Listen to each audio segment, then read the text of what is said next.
नमस्ते, प्रणाम। तो आज मेरे बड़े भाई ऋतिक भैया को खोए हुए लापता हुए 13 दिन हो गए हैं और उनके मम्मी पापा और हम सभी का बहुत बुरा हाल है। तो देखिए उनके मम्मी पापा का कितना बुरा हाल है। बाबू लैपटॉप मिल गया है, कोई टेंशन नहीं है।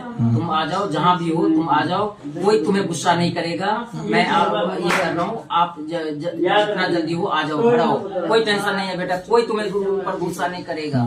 तुम आ जाओ, घर आ जाओ। बेटा आपसे बड़ा मेरा लैपटॉप नहीं है बाबू, आ जाओ बाबू, बेटा आ जाओ बाबू। ठीक है।